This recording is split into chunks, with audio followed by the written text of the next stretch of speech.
Hello दोस्तों, आज हम चैप्टर पढ़ने वाले हैं क्लास 9th का न्यू सिलेबस का पहला chapter, how I taught my grandmother to read. तो इस चैप्टर में ये स्टोरी आपकी ब्यूटीफुल इमोशनल स्टोरी है जो आपकी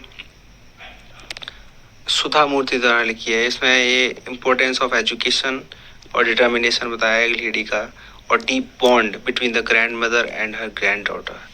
तो ये स्टोरी शुरू होती है आपकी एक छोटे से गांव से जो कि कर्नाटक का है। वहाँ पर नरेटर छोटी सुधा रहती है अपने ग्रैंड पेरेंट्स के साथ। उसकी जो ग्रैंड मदर है वो बहुत ज़्यादा अफेक्शनेट है, लविंग वुमन है, लेकिन वो कभी भी स्कूल नहीं गई, did not know how to read. ना तो उनको पढ़ना आता है ना ही लिखना आता है। डिस्पाइट बीइंग इलिटरेट और अनपढ़ होने के बावजूद she had a great interest in stories. लेकिन उसके बावजूद उनका जो उनका इंटरेस्ट बहुत ज़्यादा है स्टोरीज को लेकर के। स्टोरीज उनको पढ़ना बहुत पसंद रहता है। उसी समय a popular Kannada weekly magazine, एक कर्मवीर नाम की एक मैगजीन पब्लिश होती है जिसमें it contained famous serial story named Kashi यात्रे, जो त्रिवेणी ने लिखी थी। सुधा की जो ग्रैंड मदर है वो उनका बहुत ज़्यादा इंटरेस्टेड था, इस स्टोरी में इंटरेस्ट था, तो she depended on Sudha to read it. वो पूरी तरह डिपेंडेंट थी कि सुधा उनके लिए पढ़े, उनको सुनाए पढ़ के। लेकिन Sudha would patiently read the story. Sudha रोजाना स्टोरी सुनाया करती थी। ग्रैंड मदर उसकी सुना करती थी एक्साइटमेंट के साथ, क्यूरियोसिटी के साथ। और जल्दी ही a story became a special bonding time for both of them. और एक स्टोरी को लेकर के उनका बॉन्डिंग टाइम, दोनों का एक बॉन्डिंग का एक प्राइवेट टाइम उनका डिसाइड हो गया। एक दिन सुधा नियर बाई स्कूल अटेंड करने चली जाती, नियर बाई अटेंड वेडिंग जाती है। जब वो एब्सेंस होती है, एक नया इशू आता है कि नई मैगजीन अराइव हुई है। ग्रैंड मदर उसको ही पढ़ना चाहती हैं, काशी यात्रे जो राइटर हैं, लेकिन she could not read it herself, वो उसको नहीं पढ़ सकती। तो उनको ये लगता है सी हेल्पलेस एंड सैड, और उनको हेल्पलेस महसूस होता है और सैड होती हैं, क्योंकि first time she realised the pain of being illiterate, कि उनको ये रियलाइज हुआ कि वो अनपढ़ हैं, वो स्टोरी नहीं पढ़ सकती जो उन्हें अच्छी लगती है। तो she even try to ask other, उन्होंने कई लोगों से पूछा कि उसके लिए स्टोरी पढ़ दें, लेकिन किसी ने नहीं पढ़ी। यही इंसिडेंट दिखाता है made a strong impact on her grand mother.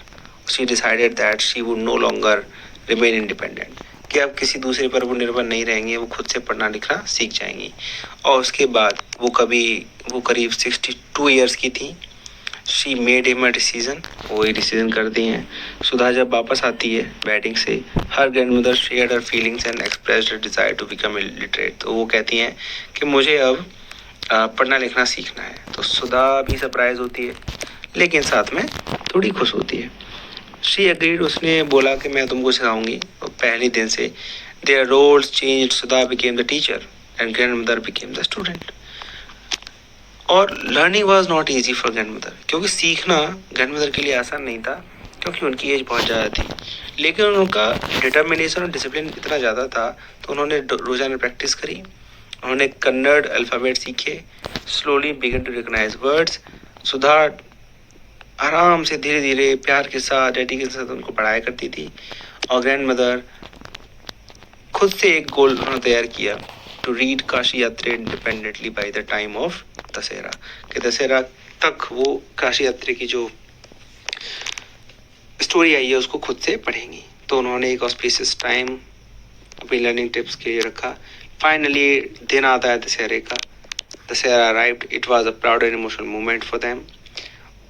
Grand mother successfully read a part of the story, और अच्छे से ग्रैंड मदर एक स्टोरी का पार्ट पढ़ देती हैं विदाउट एनी हेल्प। और उनकी she felt a great sense of achievement and independence, और उनको ये सब अपने पर बहुत गर्व महसूस होता है अपनी अचीवमेंट पर। और यही in a touching gesture the grandmother touched Sudha's feast show होती है। सुधा ओवरवेल्म फील करती है, उनको रोकने की कोशिश करती है, लेकिन ग्रैंड मदर कहती है नहीं। She said the teacher deserve respect regardless of age, कि किसी एज के जो टीचर होता है वो एज से नहीं, उनकी टीचिंग्स को डिजर्व करता है। तो यही आपकी स्टोरी थी। आई होप स्टोरी पसंद आई हो।